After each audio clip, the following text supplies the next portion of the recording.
एकनाथ, वैदेही के rent agreement से उसके मडगांव का एड्रेस मिल गया। अब ये एड्रेस सही है या फर्जी, ये तुम्हें पता लगाना है।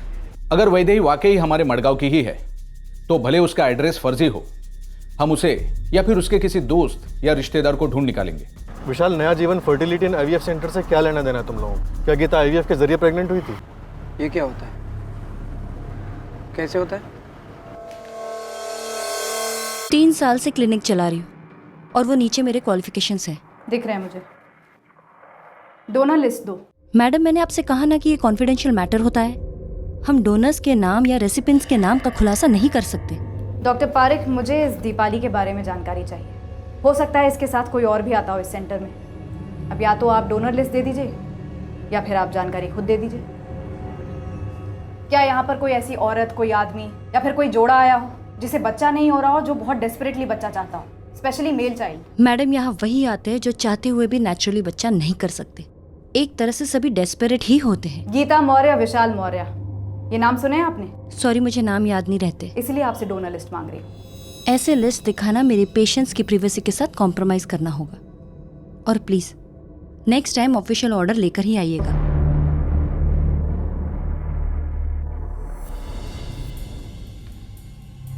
नहीं, गीता मौर्य आईवीएफ के थ्रू प्रेग्नेंट नहीं हुई थी। आप कभी वैदेही घोरपड़े से मिली थी डॉक्टर शालिनी? जी नहीं, लेकिन विशाल और गीता अक्सर वैदेही के बारे में बातें करते, तारीफें करते उसकी। इनफैक्ट एक बात बताना चाहूँगी, प्रेगनेंसी के 6ठे महीने में जब गीता के रिपोर्ट में थोड़ी कॉम्प्लिकेशंस शो हो रही थी, तो इसी वैदेही ने गीता को जिस तरीके से गाइड किया था और जिस तरीके से उसने उसके कॉम्प्लिकेशंस को स्मूथली हैंडल किया था, वो सुनकर मैं भी दंग रह गई थी।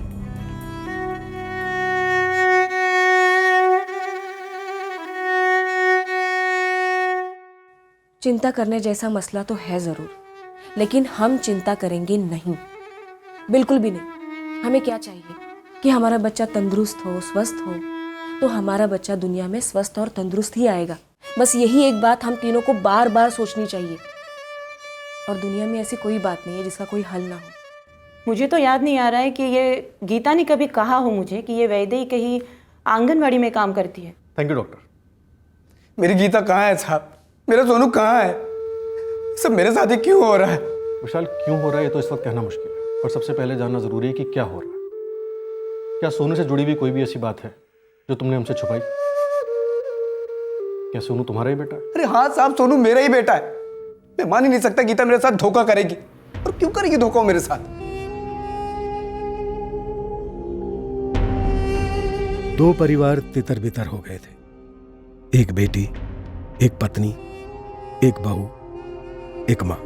क्यों गायब हुई थी अपने बच्चे के साथ? वो बच्चा किसी और लड़की के हाथ में क्यों और कैसे पहुंचा था?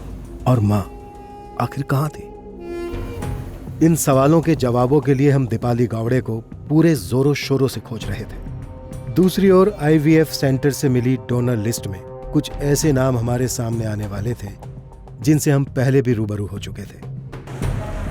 लेकिन उससे पहले मडगांव से वैदेही घोरपड़े के अतीत से जुड़ी एक चौंकाने वाली बात हमारे सामने आई।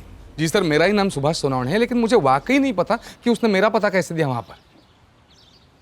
सर, मेरा और वैदेही का तलाक होकर 6 साल बीत चुके हैं। तुम्हारी शादी हुई थी वैदेही से? हुई थी सर, लेकिन अब कोई नाता नहीं। मुझे भी ताज्जुब हो रहा है कि मेरा पता उसने कैसे लिख दिया बेलगांव में भाड़े के कागजात पर। अपने आई का पता लिखती थी। कहाँ रहती है वैदेही की आई? रहती थी यहीं पे मडगांव में, बाप्तिस्ट रोड पर। लेकिन कुछ साल पहले मैंने सुना था कि वो गुजर गई। उसका बाप तो कई साल पहले ही मर गया था। वैदेही बेलगांव में कहाँ मिलेगी? मैंने कहा ना, मेरा उसका कोई नाता नहीं है। उसके जाने के बाद मैंने शादी कर ली, मेरे बीवी बच्चे, मैं खुश हूँ उनके साथ से। मुझे तो ये भी पता नहीं था कि वो बेलगांव में रहती है। हमें शक है कि वैदेही का एक औरत और उसके बच्चे के गायब होने में कोई हाथ है, और शायद इसीलिए वो फरार है। वैदेही मेरा अतीत है जिसकी आज मुझे कोई कीमत नहीं। तलाक क्यों हुआ था तुम दोनों का? सर, ये हमारा निजी मामला है और आप खाली मेरे पीछे क्यों पड़े हो सर? जाके उसके पहले पति से भी पूछ लो ना। कोई तो होगा जो वैदेही के पहले पति को जानता होगा। एकनाथ, हमने काफी छाना पर ट्रेस नहीं कर पाए वैदेही के पहले पति को। एकनाथ, वैदेही के इर्द गिर्द मिस्ट्री बढ़ती जा रही है। हमें हर हाल में वैदेही को ट्रेस करना होगा। कोई ना कोई कनेक्शन तो जरूर है वैदेही का इस केस से। सर, आईवीएफ सेंटर की क्लाइंट लिस्ट में गीता या विशाल का नाम कहीं भी फिगर आउट नहीं हुआ है। लेकिन एक चौंकाने वाली बात है, इस डोनर लिस्ट में 2 ऐसे नाम हैं जिनसे हम पहले भी मिल चुके हैं। कौन से नाम? वैदेही के पड़ोसी शारदा कामत और कविता हेगड़े।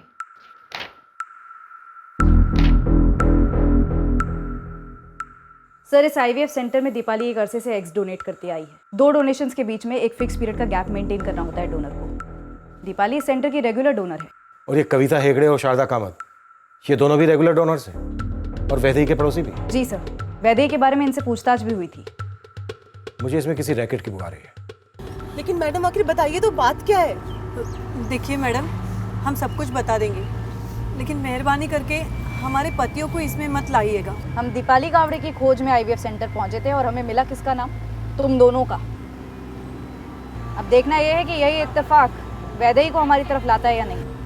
अगर उनके नाम हमारे डोनर्स लिस्ट में है तो जाहिर है उन्होंने अपने एग्स डोनेट किए होंगे हमें। और कुछ डोनर्स पैसे डिमांड करते हैं और उनके बड़प्पन के बदले में हम उन्हें एक टोकन अमाउंट पे करते हैं। डॉक्टर संजना, बड़प्पन का नहीं, एक बच्चे के अगवा होने का केस इन्वेस्टिगेट कर रहे हैं हम लोग, जिसे दीपाली गावड़े ने चुराया, और वो जरूर किसी न किसी रैकेट का हिस्सा है और आपके सेंटर से भी जुड़ी हुई, डोनर है आपकी। तो अब आप मेरे सेंटर को किसी रैकेट से जोड़ रहे हैं? हम बस इतना जानना चाहते हैं कि वैदेही घोर पड़ेगा इस सबसे क्या ताल्लुक है, क्या चल रहा है आपके क्लिनिक में डॉक्टर संजना? आपने जो भी मंगाया मैंने सारे डॉक्यूमेंट्स आपको दिखाए जो अप टू डेट है। इसके आगे आपको कुछ भी जानना है तो कोर्ट ऑर्डर्स लेकर आइए और फिर मैं आपको कोर्ट में ही मिलूंगी। इसके आगे आप सिर्फ मेरे वकील से ही बात करेंगे। नहीं साहब जी, हम किसी दीपाली पाली को नहीं जानते। जी मैडम जी, हमें जैसे वैदेही जी ने बताया कि डोनेशन करोगे तो पैसा मिलेगा, हम बस वैसे करते गए। और मैंने कि आखिर में तंगी भी होती ना बहुत साहब।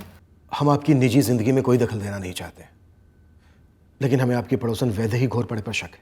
वो किसी रैकेट से जुड़ी हो सकती है।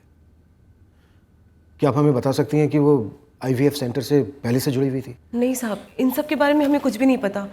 बस एक बार बातों बातों में उन्होंने जिक्र किया था उस जगह के बारे में। जिनको बच्चा नहीं हो पाता वो ऐसे सेंटर्स को जाते हैं, और ऐसे सेंटर्स को डोनर्स की बहुत ज़रूरत रहती है। पर कुछ अजीब सा लगता है वैदेही जी।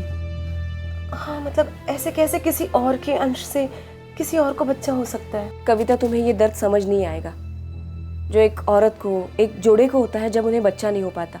देखो, ये आईवीएफ तरीका भगवान का दिया हुआ एक वरदान ही समझो ऐसे जोड़ों के लिए जिनको बच्चा नहीं हो पाता। कितने पैसे मिल जाते हैं इसके लिए? ऐसा कुछ तय नहीं होता। आईवीएफ सेंटर वालों को जितना बन सके वो दे देते हैं, और ये कोई व्यापार नहीं है। ऐसे काम को पैसे कमाने के नज़रिए से मत देखो कविता। ऐसे करने से तुम किसी की ज़िंदगी संवार सकती हो, और बच्चे के सुख से बड़ा कोई और सुख है इस दुनिया में? हाँ, थोड़ा सा शुरुआत में अजीब सा लगा, पर हम जानते थे कि इसमें कुछ गलत नहीं है, तो हम आगे बराबर से जाने लगे। आपको इस काम में लाने वाली वैदेही खुद तो ये काम करती नहीं थी। डोनर लिस्ट में उसका नाम नहीं है। हम ये नहीं जानते मैडम जी, पर जैसे वैदेही जी बताती थी हम किए जा रहे थे। ये दीपाली भी वैसा ही करती थी जैसा वैदेही कहती थी। हमने कहा ना, हम ना इसे कभी मिले हैं ना इसका नाम सुना है कभी। इन दोनों पे नजर रखो मानसी। ये दोनों भोली दिखती हैं पर जरूरी नहीं है कि हों। कोई गणित नहीं मिल रहा है।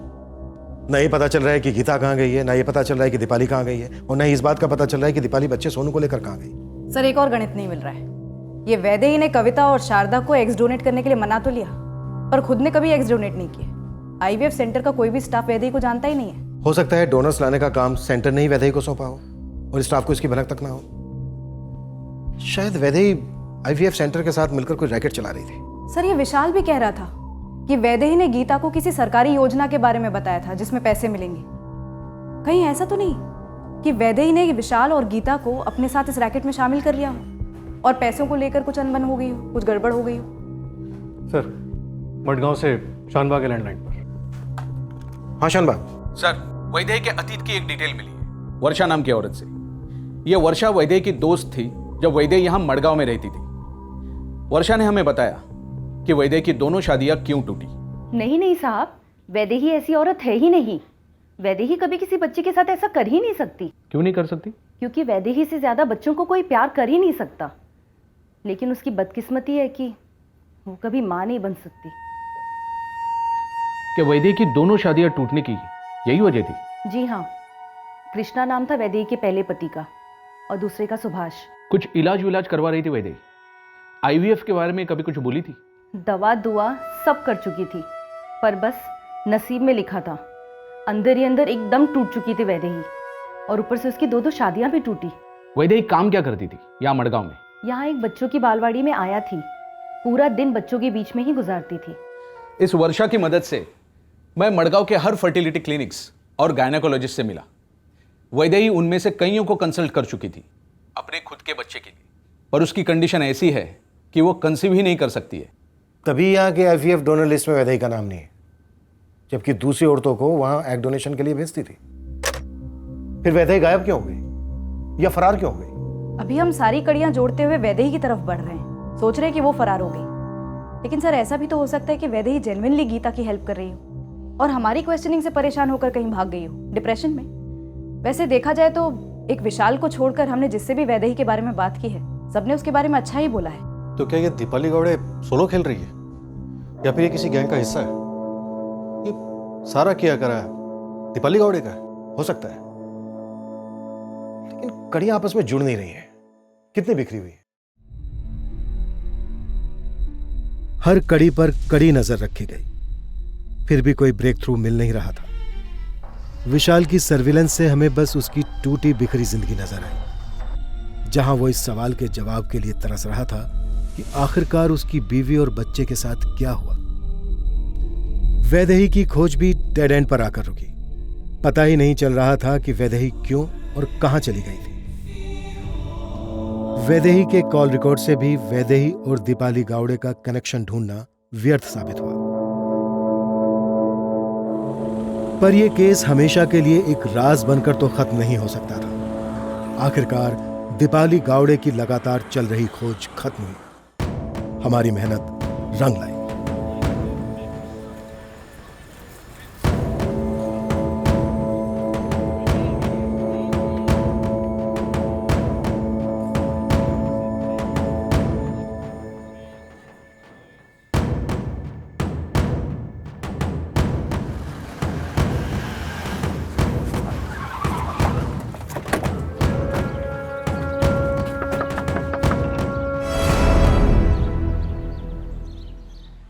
क्या है ये बच्चा कहाँ है दीपाली गावड़े?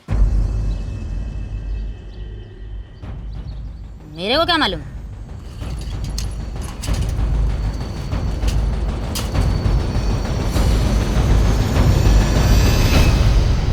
हाँ, वो हमारी हिरासत में, लेकिन फिलहाल वो मुंह नहीं खोल रही। मेरा सोनू था उसके पास साहब। क्या किया उसने मेरे बच्चे के साथ? पूछिए साहब उससे। आखिरी बार पूछा हूं दीपाली, ये बच्चा सोनू का है। कितनी बार बोलूं साहब, ट्रेन में लेके गई थी, फिर छोड़ दिया मैंने उसको। क्या दिमाग खा रहे हो आप लोग? छोड़िए सर, कूटती हूँ इसको। जब तक ये सब कुछ सच सच नहीं बोल देती, एक घूंट पानी नहीं, चाहे कितना भी चल रहा है। चलो उठ। हाँ सर सर सर, रुको रुको रुको। मैंने बच्चा चुराया था, फिर बेच दिया। कहां से चुराया था? किसे बेचा? नंदगढ़ में बेचा। किसे बेचा? और गीता कहाँ है? मेरे को नहीं मालूम गीता कहाँ है। देख दीपाली, जल्दी बोलेगी तो कम पिटेगी। उधर बच्चे का बाप परेशान है अपनी पत्नी और बच्चे को लेकर, और हमारे बीच सब्र का बांध टूट रहा है। बोल दे सब कुछ। कौन कौन है तेरे गिरोह में? सरदार कौन है गिरोह का? देख बता दे दीपाली, नहीं तो सबके हिस्से की सजा तुझे अकेले को मिलेगी, सोच ले। मैं बच्चे को नंदगढ़ लेके गई थी, फिर वहां से वो बच्चे को लेके गई। कौन वो? ताई। कौन ताई? कौन ताई? वैदेही ताई, वैदेही ताई। तू और वैदेही एक दूसरे को जानते हैं? हो। नंदगढ़ में वैदेही ने बच्चा कब लिया तेरे से? तारीख बोल। तारीख 25 थी क्या? 26। बोले।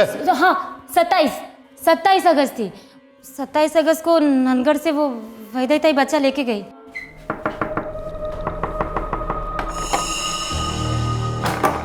सोनू तो उसके भी घर आती क्या? ये रहा।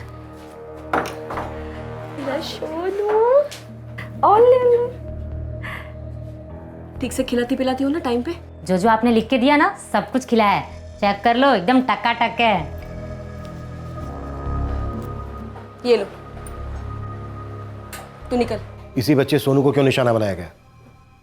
ये साजिश इस बच्चे के पैदा होने से पहले ही रची गई थी ना? वो सब मेरे को कुछ नहीं मालूम साहब। मेरे को तो वैदेही ताई ने पैसा दिया था और वो पेट का अंडा बेचने का रास्ता बताया था, तो मैंने उनकी थोड़ी सी मदद कर दी। सोनू की माँ गीता कहाँ है इस वक्त? मेरे को वैदेही ताई ने जैसा जैसा बोला ना, मैंने वैसे वैसे ही किया।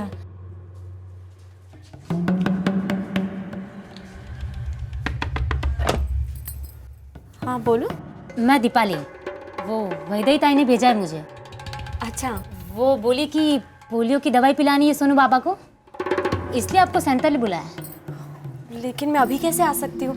मेरी सासू माँ भी ना बाजार गई है, तो मैं अकेली हूँ घर में। पर अभी आप कैसे भी ना अभी के अभी चलो, उधर ना बहुत लंबी कतार है। वैदेही ताई ने आपकी जगह पकड़ के रखी है, ऊपर से वो सरकारी भत्ता, उसमें भी तो आपका नाम लिखवाना है। वो सब ठीक है, लेकिन मेरी सासू माँ बाजार गई, उनको आ जाने दो। गीता दीदी चलो ना, वैदेही ताई बुरा मान जाएंगी। वैदेही वहीं कहीं बाहर इंतजार कर रही थी। ये सब कुछ पहले से तय था ना? लेकिन सर वैदेही मैटरनिटी होम में ही थी जब करीब सुबह 11:30 बजे गीता बच्चे को लेकर अपने घर से निकली। मैंने स्टाफ से क्रॉस चेक भी किया था। वैदेही ताई इधर इंतजार नहीं कर रही थी, उन्होंने मुझे भेजा था सोनू और गीता को लाने के लिए। तुझे कैसे पता चला गीता घर पर अकेली है? वो कुछ दिनों से मैं उनके घर के बाहर नज़र रख रही थी, तो उस दिन मौका मिला था। तो पहले उनके ससुर घर से बाहर गए, फिर उनके पति, फिर जब सास बाहर गई ना तो मैंने जाके दरवाज़ा खटखटा दिया। भत्ते का फॉर्म भरने के बहाने तू कहाँ लेकर गई गीता और उसके बेटे सोनू को? तूने नाम क्या बताया तेरा? दीपाली। दीपाली, और कितना दूर है? बस 5 मिनट दीदी, उधर जाएंगे, फार्म भरेंगे, 2 मिनट लगेगा, फिर उधर से 10 मिनट की तो दूरी पे ही अपना सेंटर, फिर पिला देंगे बाबा को 2 बूंद, फिर डायरेक्ट घर पे दीदी।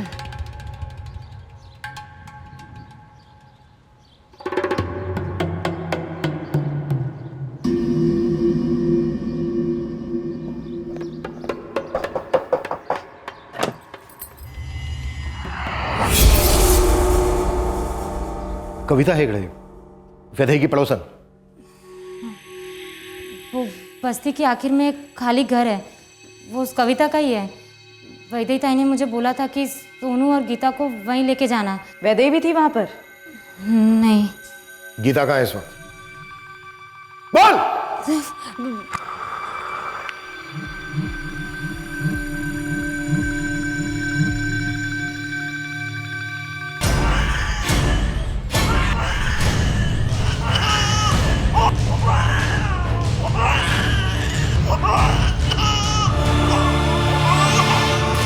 वैदेही ताई शाम को आई, अपना दवा खाने का सारा काम निपटा के। गीता और विशाल की फैमिली गीता और उसके बच्चे को पागलों की तरह ढूंढ रही थी, और ये वैदेही को अच्छे से मालूम था। मालूम था कि नहीं? किसको क्या मालूम? नहीं मालूम, मेरे को नहीं मालूम। मैं तो पूरा वक्त वो कविता के घर में ही थी। गीता सोनू को लेके पता नहीं कहाँ चली गई, मुझे समझ में नहीं आ रहा। अपनी माँ को बोली कि पोलियो को दवा पिलाने जा रही है। लेकिन आज तो गुरुवार है, और पोलियो के कैंप्स गुरुवार को नहीं लगते, सिर्फ रविवार को लगते हैं।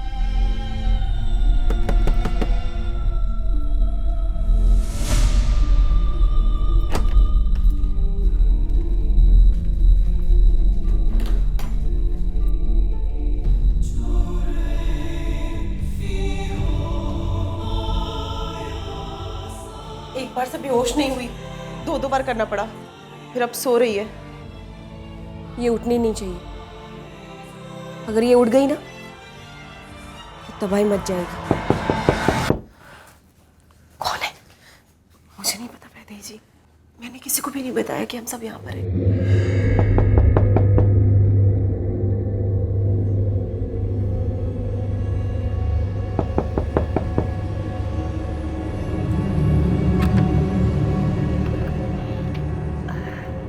वैदेही जी, आप यहाँ कविता के घर में क्या कर रही हो?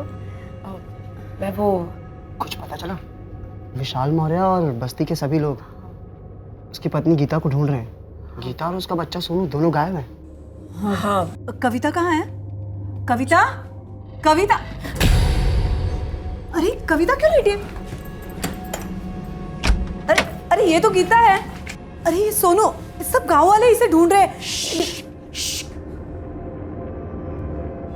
अब जो हुआ है सो हुआ है,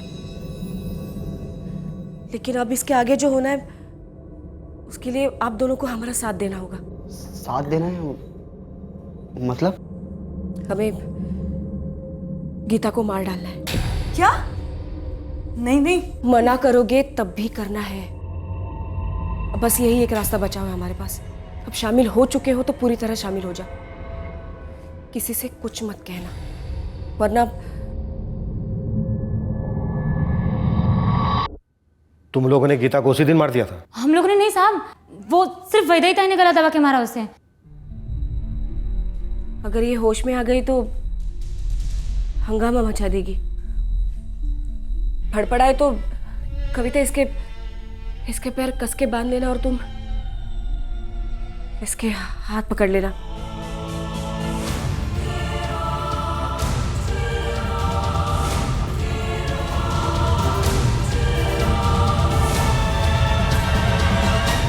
बात नहीं समझ रही मैडम जी हम लोगों ने ना हाथ पकड़ा ना पैर पकड़ा, जो भी किया वैदेही जी ने किया। अब सुन मैडम, सुनिए तो मेरी बात। मैडम मैं और मेरा बेटा वहाँ गीता को ढूंढते ढूंढते गए थे, हमें बेकार में इसमें फंसाया गया मैडम।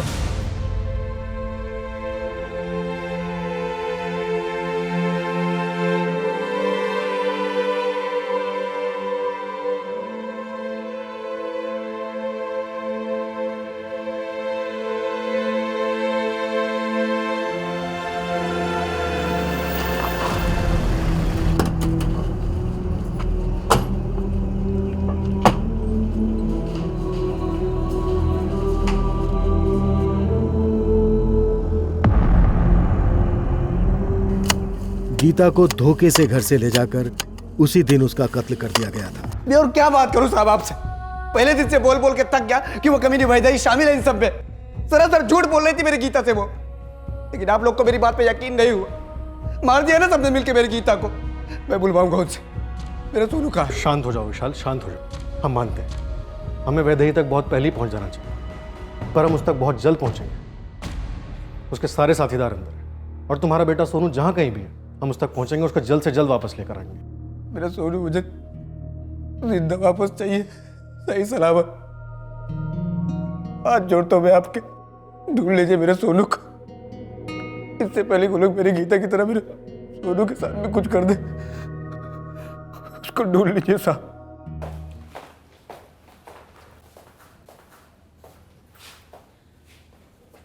जो सच है एक एक करके बोलना शुरू कर दो, या फिर हम हमारा तरीका अपनाएं सच निकलवाने का।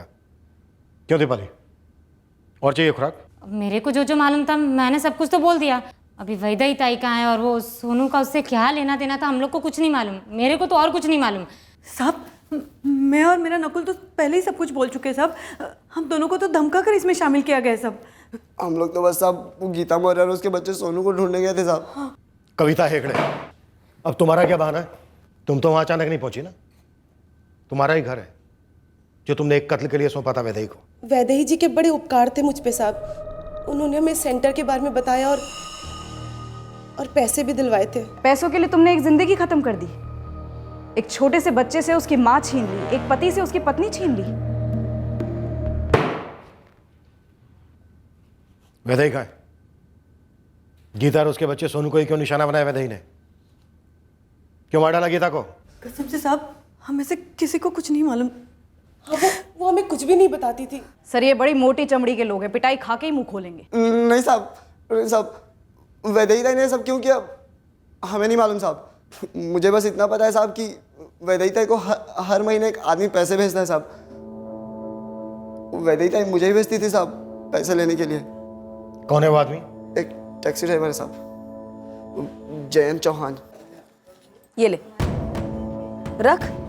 बिना चुके हर महीने पैसे आते और बिना चुके हर महीने वैदेही ताई मुझे बख्शिश देती। हर महीने की पहली तारीख को उसी जगह पर दोपहर के 3 बजे जयंत चौहान मुझसे मिलता और पैसे देता। जयंत चौहान नाम टैक्सी ड्राइवर, शंकर चौक को इस लड़के नकुल को पैसे देता था वैदेही को देने के लिए। नाम मालूम है, टैक्सी ड्राइवर है ये भी मालूम है, तब तो बहुत जल्दी पता चल जाएगा। ये क्या बच्चा खरीदने के लिए पैसे दे रहा था? वैदेही का कोई धंधा बंदा है बच्चों का? वैदेही बच्चों का धंधा ऐसा तो कुछ नहीं करती है साहब। तो फिर क्या करती है? हाँ, आरती उतार कर पूजा करती है। तुम सबके सब अभी भी उसकी हिमायत करने पर तुले हुए हो। तुम लोगों की शक्लों से लग रहा है कि तुम लोगों पर रत्ती भर फर्क नहीं पड़ रहा है। तुम लोगों ने मिलकर गीता को मार डाला और उसे गाड़ भी दिया। रत्ती भर फर्क नहीं पड़ रहा है तुम लोगों पर कि सोनू के साथ क्या होने वाला है। और गरीबी की बात तो बिल्कुल मत करना, क्योंकि तुम जैसे लाखों करोड़ों गरीब भूखे पेट सोते हैं लेकिन कभी भी अपनी इंसानियत नहीं बेचते। मानसी,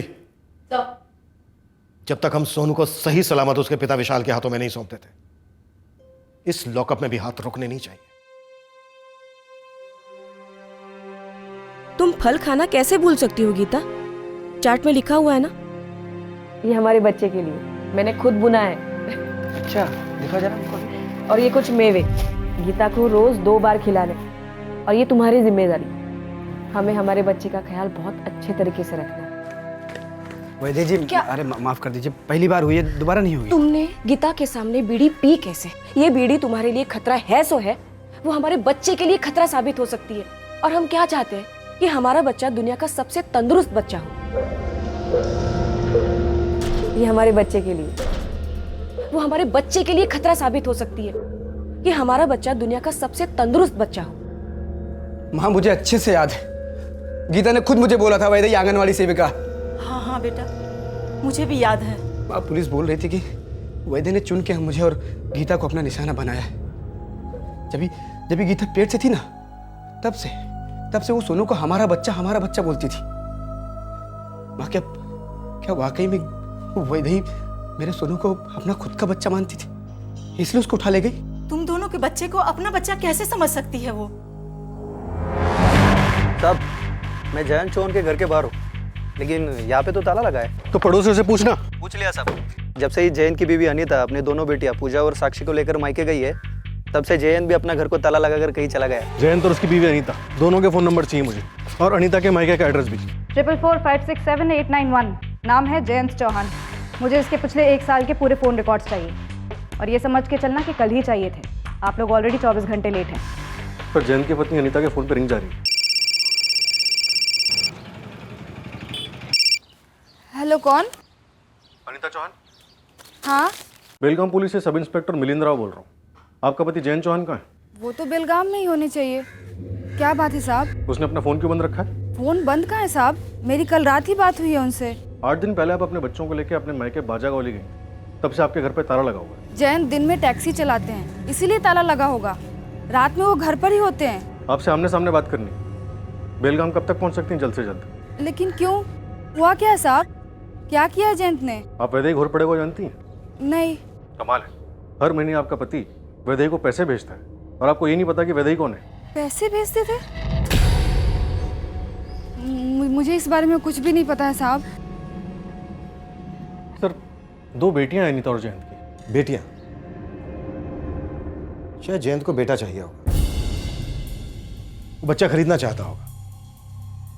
लेकिन ऐसा कैसे हो सकता है कि इस बात का पत्नी को पता ना हो? सर, अनीता तुरंत निकल रही है बाजागौली से, वहां की एक टीम को बोलती है इसको एस्कॉर्ट करने के लिए। जयंत के फोन रिकॉर्ड शाम के पहले हमारी टेबल पर होंगे। ये कैसे मुमकिन है कि वैदेही के फोन रिकॉर्ड्स में जयंत चौहान का नंबर फीचर नहीं हुआ?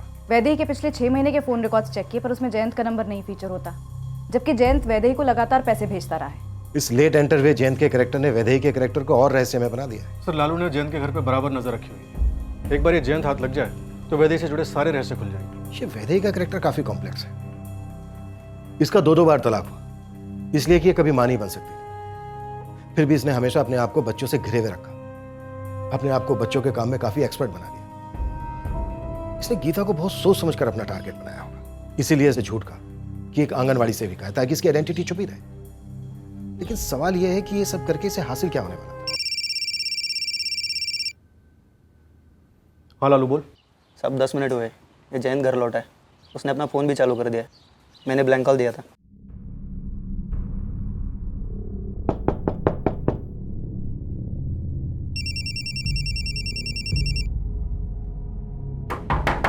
हेलो अनीता। जयंत, कहाँ थे तुम? मैं कहा था, मतलब मैं काम पे था, अभी घर पे हूँ। बिल्कुल झूठ। पिछले 8 दिन से तुम बेलगाम में तो नहीं हो। जयंत कहाँ गए थे? और ये वैदेही कौन है? जयंत, पूछ रही हो वैदेही कौन है जिसको तुम हर महीने पैसे भेजते हो? तुम्हें ये सब किसने बताया? पुलिस ढूंढ रही है तुम्हें।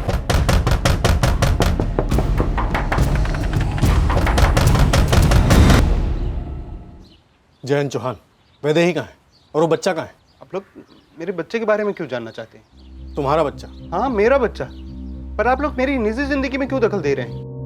अरे ये बच्चा मेरा है, पर मुझे नहीं मालूम कि ये औरत कौन है। कौन है ये औरत? गीता मौर्य, इस बच्चे सोनू की माँ। कत्ल कर दिया गया है इसका। क्या बकवास कर रहे हैं साहब? ये मेरा बच्चा है। वैदेही से तूने बच्चा खरीद लिया तो ये बच्चा तेरा हो गया। वैदेही कहाँ है इस वक्त? और गिरोह में और कितने लोग हैं? क्या गिरोह विरोह बोल रहे हैं साहब? ये मेरा और वैदेही का बच्चा है। तू पति है वैदेही का?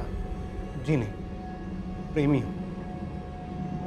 और ये बच्चा हमारे प्यार की निशानी है, इसीलिए इसके आते ही मैंने अपनी बीवी और बच्चियों को मायके भेज दिया था, ताकि वैदेही के साथ नई गृहस्थी बसा सकूं। एक जवान औरत की जिंदगी मिटाकर उससे उसका बच्चा छीनकर तू अपनी गृहस्थी बसाने चला है? ये सब क्या बोल रहे हैं साहब? सच बोलना जयंत, गीता मौर्य के कत्ल में तेरा क्या हाथ है? साहब मैं किसी गीता बीता को नहीं जानता साहब। साहब मैं सिर्फ इतना जानता हूं कि वैदेही मेरा प्यार है और ये बच्चा हम दोनों का है साहब।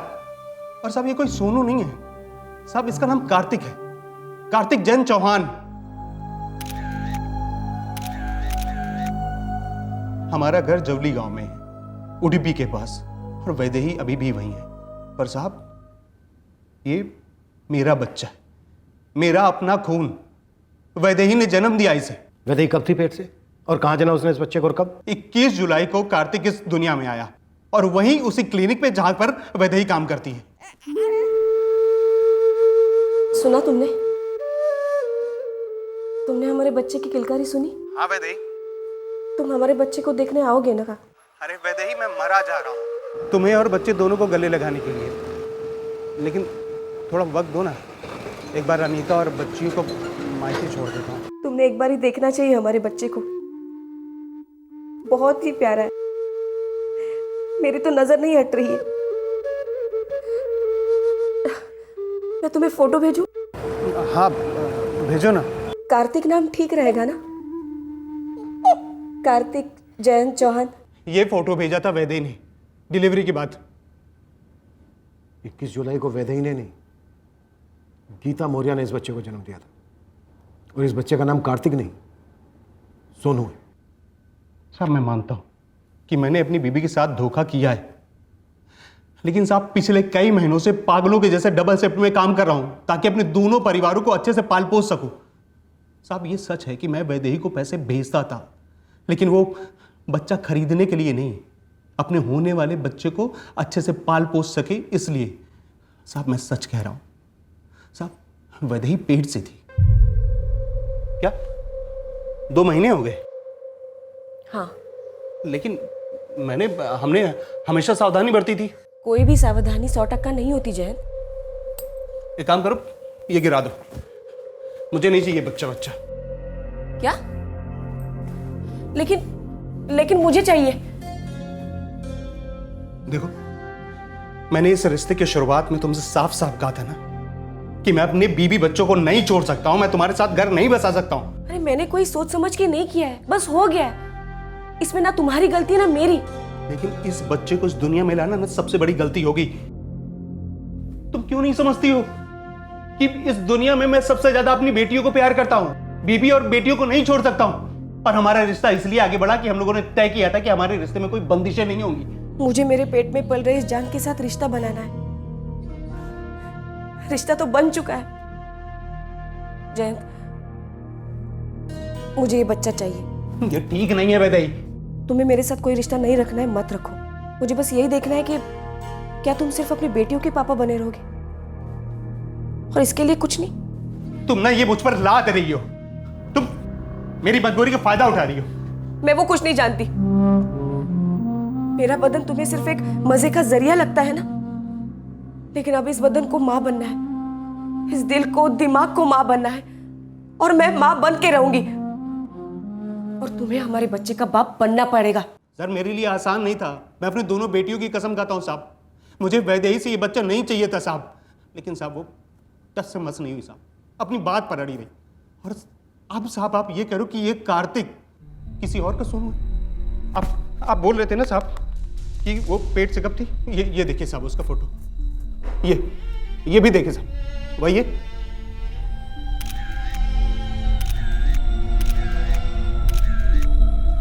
ट्रिपल 4810821 हमारे पास वैदेही का ये नंबर है। तेरे पास भी यही है? जी नहीं साहब, 444763892। जब वैदेही ने तेरे कार्तिक को जन्म दिया तब तू उसके साथ क्यों नहीं था? साहब वैदेही नहीं चाहती थी। दरअसल जैसे उसका 3रा महीना पूरा हुआ, उसने बोला कि अब तभी मिलेंगे जब हमारा बच्चा इस दुनिया में आ जाएगा। अगर किसी ने देख वेख लिया, खासकर अनीता ने, तो बवाल होगा। मैंने भी बोल दिया कोई नहीं, क्योंकि मुझे भी अपनी बच्चियों की परवाह थी साहब, और मैं नहीं चाहता कि मेरा बसा बसाया घर उजड़ जाए। क्या वैदेही कभी पेट से थी ही नहीं, और ये बात हम पूरे दावे के साथ कह सकते हैं। क्या तुझे पता है वैदेही की 2 शादियां क्यों टूटी? शादियां वैदेही की? मडगांव में। और दोनों शादियों में तलाक की वजह पता है क्या थी? वैदेही बच्चा पैदा नहीं कर सकती। मुझे ये सब पता ही नहीं था। वैदेही से तू कैसे मिला? जान पहचान कैसे हुई तेरी? 2-4 बार उसने मेरी टैक्सी ली थी अपने क्लिनिक जाने के लिए, वहीं से जान पहचान हुई और फिर प्यार। वैदेही के पड़ोसी गीता के मर्डर में शामिल थे, लेकिन उनमें से किसी ने भी तेरा नाम नहीं लिया। ऐसा कैसे? क्योंकि मैं कभी उसके घर गया ही नहीं, और जानबूझकर नहीं गया, क्योंकि मैं नहीं चाहता था कि 4 लोग हमारे रिश्ते के बारे में जाने। तो फिर तेरा रिश्ता फला फूला कैसे? हाईवे से लगकर वो 2-4 लॉज है ना वहाँ।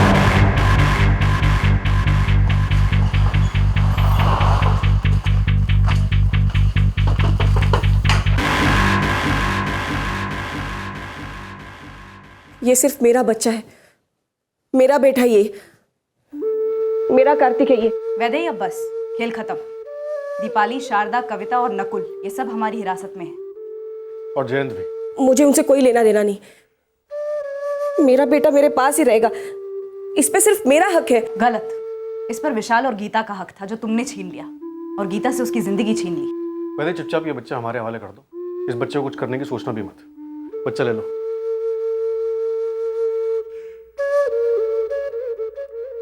क्यों वैदेही, तुमने गीता को ही अपना शिकार क्यों बनाया, और कैसे? म्युनिसिपैलिटी हॉस्पिटल में देखा था मैंने गीता को, पीछा किया उसका, सब्जी मंडी में टकरा गई उससे, दोस्ती की। मैं खुद कभी गर्भवती नहीं बन सकती, लेकिन मैं दूसरों औरतों का सिर्फ चेहरा देखकर ये बता सकती हूँ कि वो पेट से है कि नहीं। मैं एक नज़र में पहचान गई थी कि गीता पेट से है और उसका 3रा महीना चल रहा है। और ये तुम्हारी झूठी गर्भावस्था की प्लानिंग के लिए बिल्कुल ठीक था, ताकि तुम गीता का बच्चा चुरा कर जयंत को उल्लू बना सको, उसे धोखा दे सको। मैं जयंत को खोना नहीं चाहती थी, मुझे भी अपनी जिंदगी चाहिए थी, एक सहारा चाहिए था, घर गृहस्थी चाहिए थी। और मैं कोई आसमान नहीं मांग रही थी, मैंने उस जिंदगी का हिस्सा तो नहीं मांगा ना जयंत। मैं ये तो नहीं कह रही हूँ ना कि तुम अनीता को छोड़ दो, साक्षी और पूजा को छोड़ दो। हमने इस कमरे में आने से पहले ये तय किया था ना कि हमारा जो रिश्ता है इस 4 दीवारी के अंदर तक ही सीमित है। हम एक दूसरे की जिस्मानी जरूरतें पूरी करेंगे और बस वही करेंगे। और अगर इससे ज्यादा अगर तुम सोच रही हो तो मत सोचो, और अगर सोचना है तो दोबारा हम इस कमरे में नहीं मिलेंगे। तुम यही एक बात बार बार दोहराते हो जयंत, जिस्मानी जिस्मानी जिस्मानी। ये सिर्फ तुम्हारे जबान पे होता है, लेकिन तुम्हारी आंखों में मेरे लिए सच्चा प्यार दिखता है जयंत। हम जब भी यहाँ पे आते हैं, देखो मान जाओ ना, तुम्हारी आंखों में सपने, तुम्हें वही दिखता है जो तुम देखना चाहती हो। मैं तुमसे शादी वादी नहीं कर सकता हूं, मेरा अपना एक परिवार है और वो वैसा ही रहेगा। अगर अनीता को हमारे बारे में भनक भी लग गई ना, तो मेरी दोनों बेटियों को लेकर मायके चली जाएगी हमेशा के लिए, और वो मेरी मौत होगी। यार पूजा और साक्षी मेरी जिंदगी है। और मेरी जिंदगी का क्या? मैं खुशहाल जिंदगी नहीं जी सकती? मेरे दोनों पतियों ने मुझे छोड़ दिया था क्योंकि मैं उन्हें बच्चा नहीं दे पाई। और ये जयंत मुझसे शादी नहीं कर रहा था क्योंकि वो अपनी बेटियों से प्यार करता था, किसी को मेरी पड़ी नहीं। प्यार करना तो दूर, इन तीनों मर्दों ने मेरे जिस्म का सिर्फ इस्तेमाल किया है। और उसी तरह तुमने गीता का इस्तेमाल किया। मुझे अपनी जिंदगी चाहिए थी, सबकी होती है, मुझे भी चाहिए थी। मैं हर दम बच्चों से घिरी रहती, वो मेरी खाली जिंदगी में थोड़ा रंग भर देते, पर काफी नहीं था मेरे लिए। मुझे वो चाहिए था जो कभी मेरा नहीं हो पाता, अपना खुद का परिवार।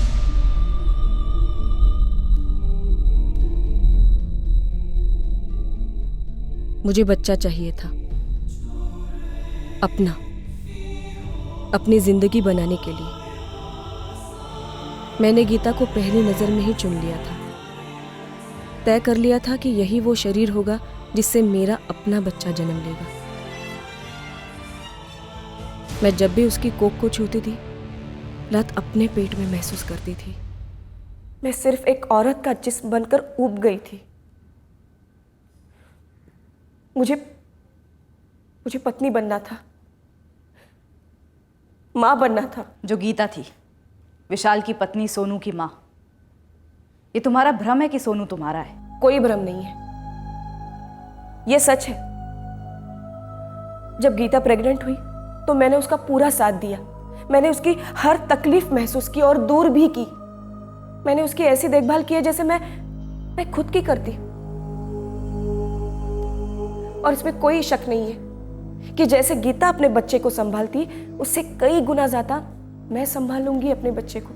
सोनू कभी कार्तिक नहीं बन सकता वैदेही, और तुम कभी गीता नहीं बन सकती।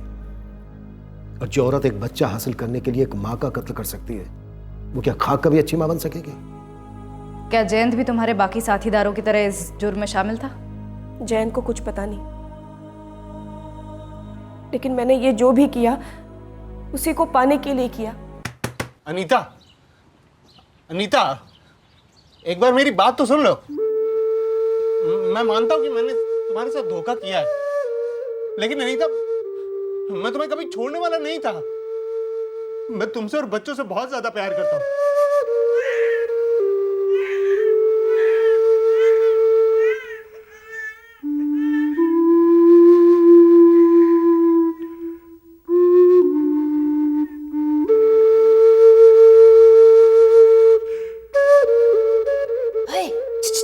ओए बेरे, अबे सुनना ओए, अरे ओए। नया जीवन fertility clinic and IVF centre का वैदेही की इस भयंकर साजिश में कोई हाथ नहीं पाया गया। प्राकृतिक तौर पर मां ना बन पाना या पिता ना बन पाना ये कोई दोष नहीं है और ना ही कोई अपराध है। पर हां, समाज हमारा इस दर्द पर नमक जरूर मलता है। कभी आंख मिलाकर तो कभी दबी आवाज में समाज ताने मारता है, क्योंकि अक्सर समाज नासमझी में कठोर भी हो जाता है। पर इस किस्म के ताने होते ही हैं अनसुना करने के लिए। उन्हें दिल पर लेकर बिन बुलाए दर्द को न्योता देने का क्या मतलब है? इन हालातों में हमें सिर्फ अपने बारे में सोचना चाहिए, ये नहीं कि लोग क्या सोचेंगे हमारे बारे में। रही बात बच्चे के सुख की, मेडिकल साइंस काफी तरक्की कर चुका है, साथ ही गोद लेने का विकल्प भी तो है। पर जुर्म कभी विकल्प नहीं हो सकता। बच्चा हासिल करने के लिए कोई भी गैर कानूनी तरीका कोई सुख नहीं देगा, और ऐसा बच्चा दुनिया के किसी भी रिश्ते को सही मायने में जोड़ नहीं पाएगा। जुर्म सिर्फ दर्द को जन्म देता है। जय हिंद।